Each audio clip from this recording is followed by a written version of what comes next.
Pois bem, quarto e último bloco da nossa primeira aula do curso de audiência e prática trabalhista.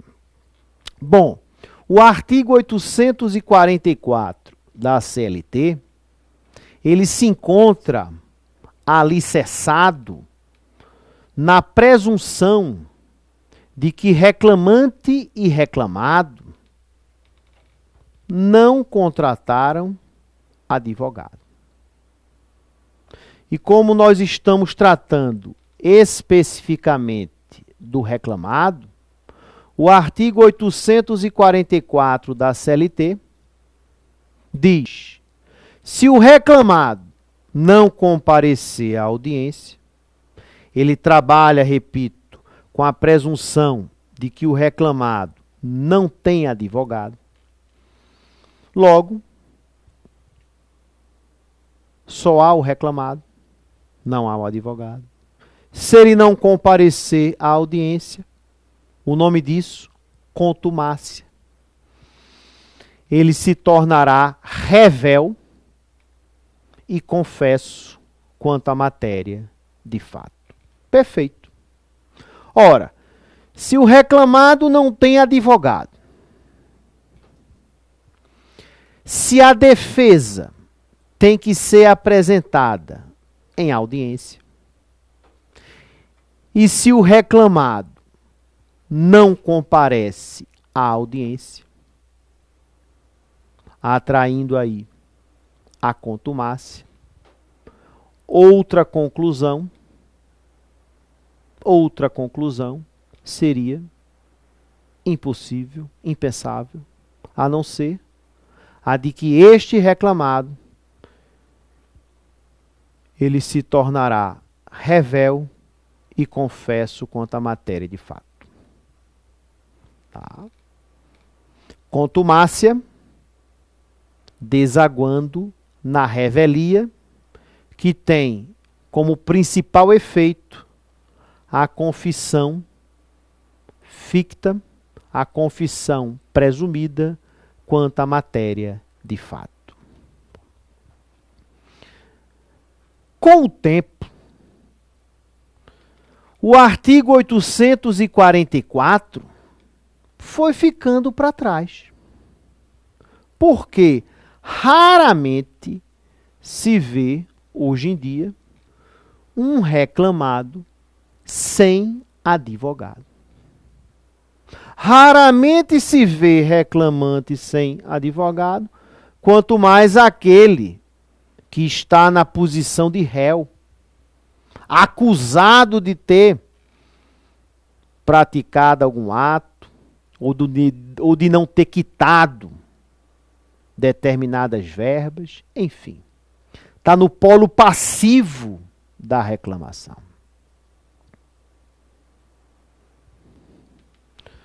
Aí eu pergunto, o reclamado não compareceu à audiência.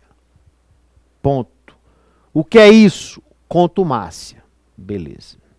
Mas o seu advogado compareceu. E o seu advogado está portando naquele momento procuração, atos constitutivos da empresa, contrato social, suas alterações ou estatuto, e a contestação, que é a defesa. Tudo isso está com o advogado. Procuração, atos constitutivos, capazes inclusive de demonstrar que quem assinou a procuração integra a sociedade ou integra a diretoria. E principalmente o advogado está portando a defesa. Aí você me pergunta, professor, contumácia, eu já sei o que significa. É a ausência do réu, a ausência do reclamado da audiência. Professor, e revelia? O que é revelia? Revelia é uma espécie de preclusão. Preclusão temporal, que é a mais famosa, é a perda da oportunidade de praticar um ato processual pelo decurso do prazo.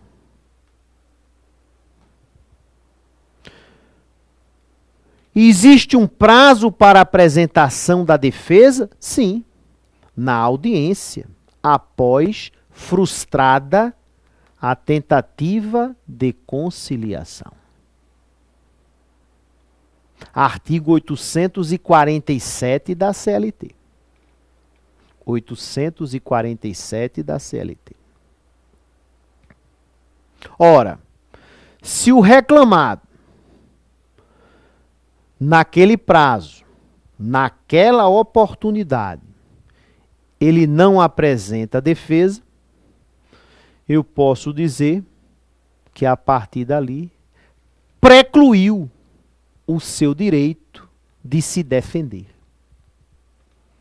Precluiu o seu direito de apresentar resposta àquela pretensão. Então, revelia é uma espécie de preclusão temporal. Mas revelia não é apenas a ausência de defesa. Não. Revelia, tecnicamente falando, no sentido apurado do processo, revelia é a ausência de ânimos de defesa. A ausência de vontade de se defender.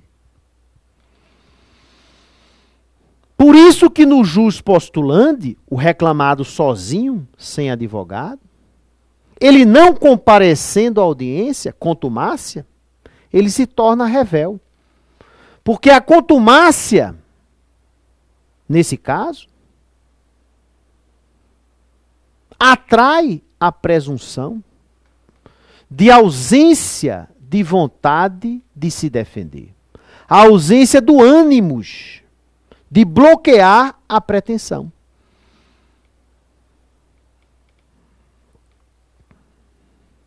Não é o caso de o reclamado, constituído por advogado, não comparecer, mas o seu advogado comparecer, portando procuração, atos constitutivos e a contestação. Ora, mesmo o reclamado não comparecendo, a presença do advogado legalmente constituído afasta qualquer presunção de falta de ânimos de defesa. A presença do advogado, portando toda essa documentação, é prova viva de que o reclamado tem vontade, tem desejo de se defender.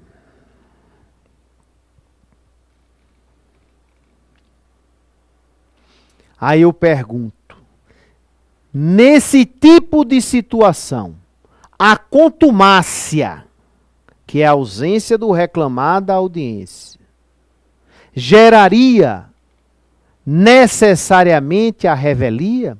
Não. Não. Essa tese é defendida por um dos maiores processualistas do Brasil, Manuel Antônio Teixeira Filho, que foi desembargador no TRT da 9ª Região e hoje se encontra aposentado, mas continua escrevendo. O que é uma felicidade para todos nós. Professor, quer dizer que a contumácia nem sempre redundará na revelia. É essa tese que eu defendo. Separar, tecnicamente, contumácia de revelia. A contumácia vai gerar revelia se o reclamado não comparecer e também não comparecer qualquer advogado. Mas a contumácia não vai gerar revelia se o advogado estiver presente, portando pelo menos a contestação. Mesmo sem ato constitutivo, não há necessidade de atos constitutivos. O reclamado só precisa juntar atos constitutivos se a parte adversa impugnar, requerer. Aí o juiz dá um prazo para a juntada do contrato social, do estatuto. Tem OJ, eu não me lembro o número, você acha, no Google. Até no site do TST tem um livro de súmulas e OJs que você deve baixar no PDF, no seu computador, faz a busca. Nessa OJ, o TST, é claro, quando diz que não há lei que exija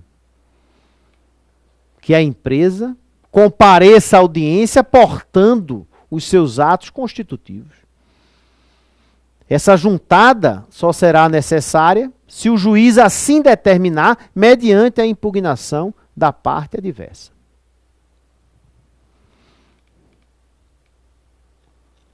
E procuração, professor? Nem mesmo procuração o advogado precisaria, porque o advogado experiente utilizaria do artigo 37 do CPC. Ou seja, o advogado deveria requerer, naquele momento, um prazo de 15 dias, prorrogável por mais 15, para juntar a procuração, já que se trata de um ato urgente. E quando o advogado tem que praticar um ato urgente, ele poderá praticá-lo mesmo sem procuração. E o juiz fixará um prazo de 15 dias, prorrogável por mais 15, à luz do artigo 37 do Código de Processo Civil. Claro que se no prazo a procuração não for juntada, além do advogado poder responder junto ao AB disciplinarmente, os atos por ele praticados serão tidos por inexistentes. Nesse caso do advogado presente, portando contestação, a contumácia redundaria, desaguaria em revelia? Não. Porque a presença do advogado, no meu entendimento, já é prova viva da vontade do réu de se defender. Bom. O TST entende assim, professor? Não. O TST, mediante a súmula 122, não entende assim. Para o TST, o advogado é um ser invisível. É o que eu posso dizer. Para o TST, o juiz não deve enxergar o advogado. Como se o advogado fosse uma figura decorativa.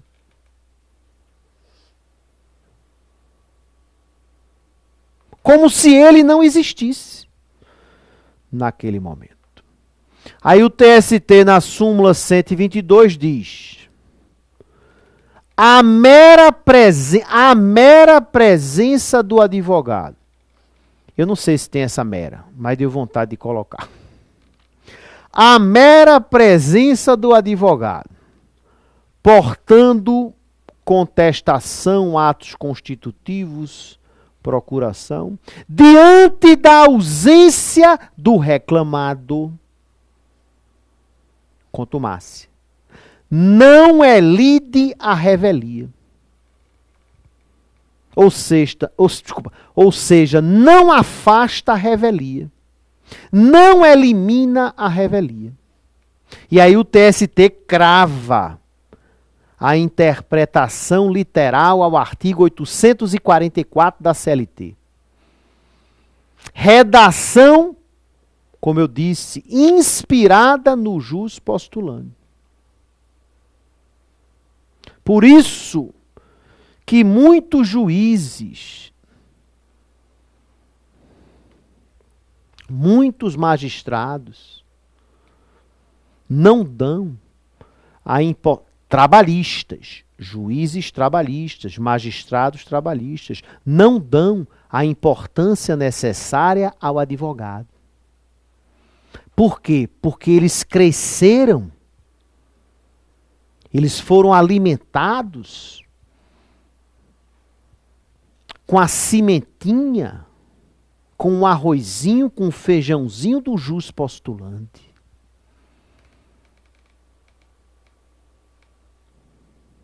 Transformando o advogado numa figura supérflua. É triste, mas é verdade.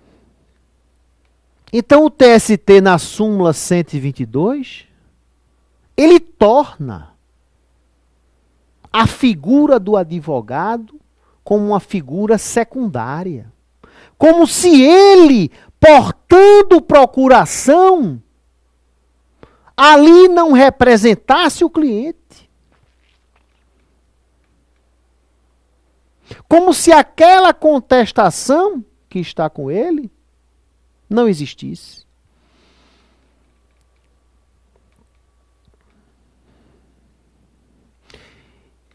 E pior é pensar que esse mesmo entendimento, consubstanciado na súmula 122 do TST, também se aplica ao PJE. Quando no PJE, a contestação, ela já foi enviada anteriormente e consta do sistema. Os cartões de ponto constam do sistema. Os recibos salariais constam do sistema. Estão nos autos. A procuração também está nos autos. O advogado está presente à audiência inicial. A audiência inicial, que naquela unidade jurisdicional só serve para a tentativa de conciliação e apresentação de defesa. Porque naquela unidade jurisdicional, naquela vara do trabalho, todo mundo sabe que o juiz fragmenta a audiência. Ele faz a inicial e marca uma data para a realização da instrução.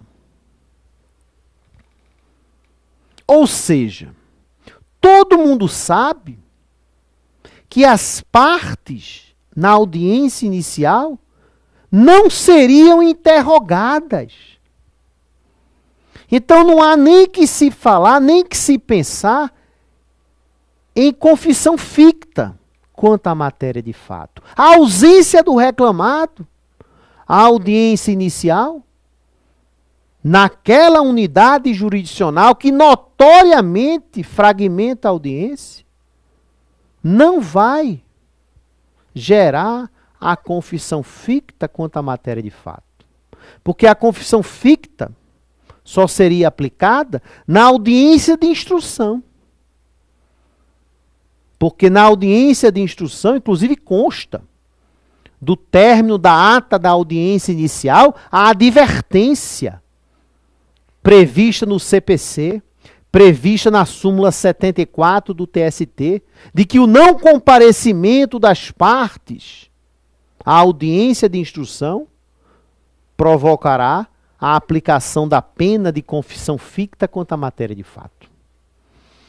Porque se não constar essa advertência,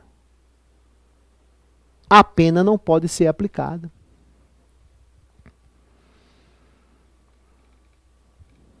Não é? A pena não pode ser aplicada. O próprio CPC diz isso. Que para a pena de confissão ficta, quanto à matéria de fato ser aplicada, é preciso que a parte tenha sido previamente advertida da cominação. Então,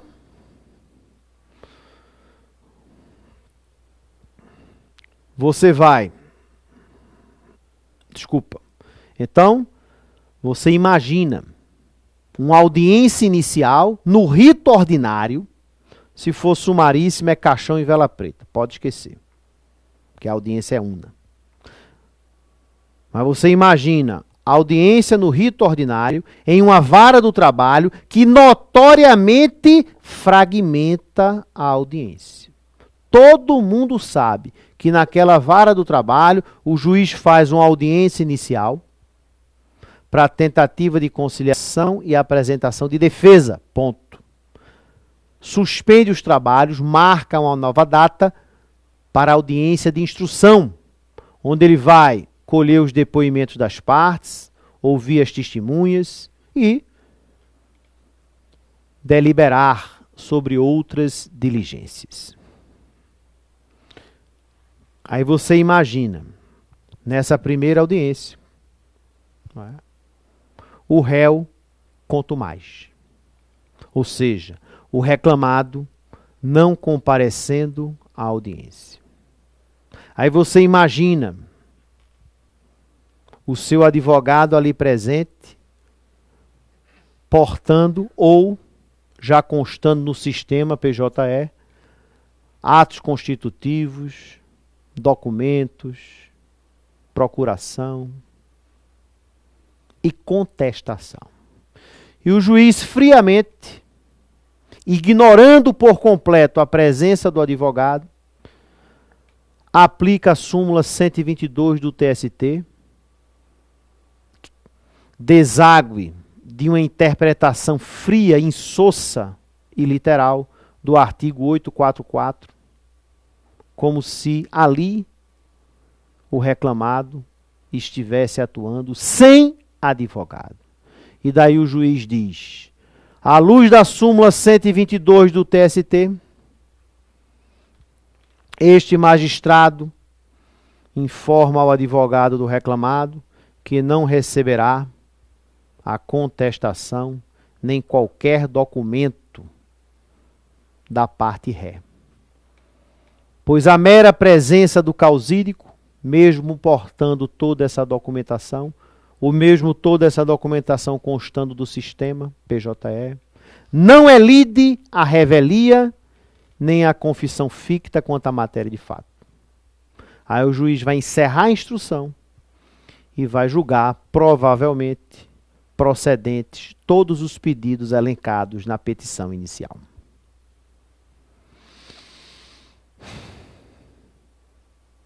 Contumácia igual a revelia, independentemente da presença do advogado. O advogado, nesse tipo de situação, claro, deve protestar por cesseamento do direito de defesa.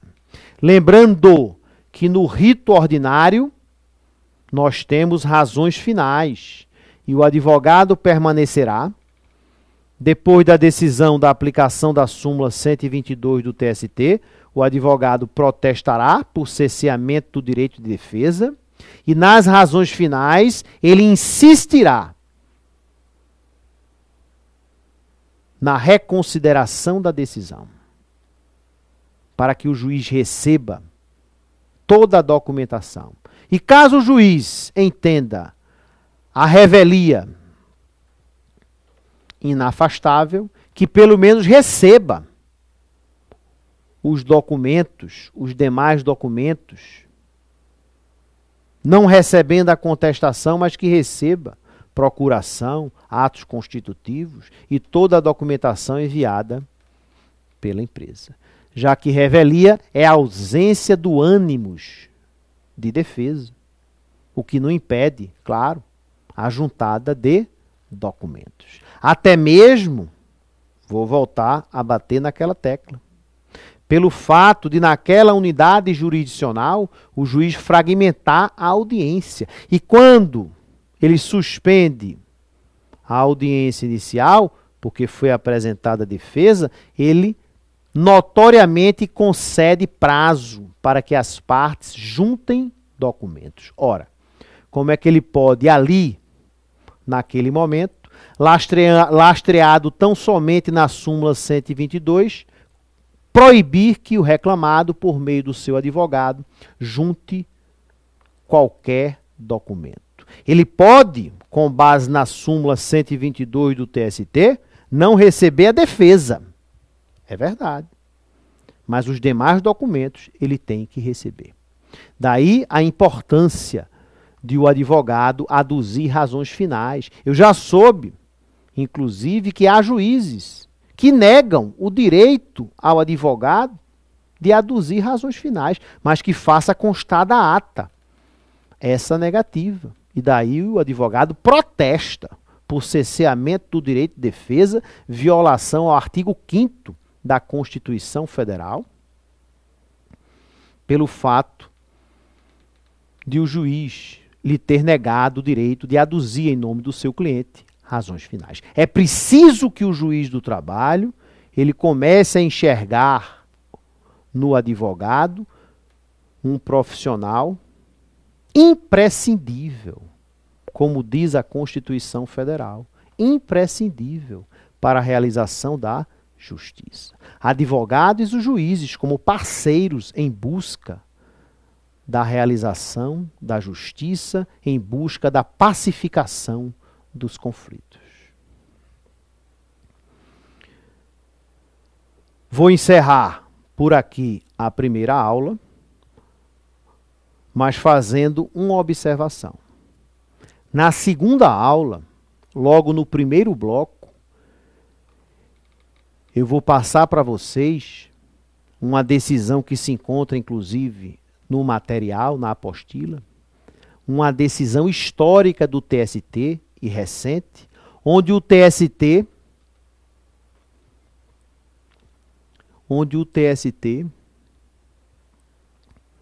decretou, decidiu, pela possibilidade de o advogado atuar concomitantemente como preposto em uma audiência. Advogado atuando como advogado e como preposto ao mesmo tempo na audiência, mesmo existindo proibição no Código de Ética da advocacia. Mas o Código de Ética não é lei, é uma norma interna da OAB. E ninguém é obrigado a fazer ou a deixar de fazer alguma coisa, senão em virtude de lei. É o que dispõe o segundo inciso do artigo 5º da Constituição Federal. Até lá, pessoal.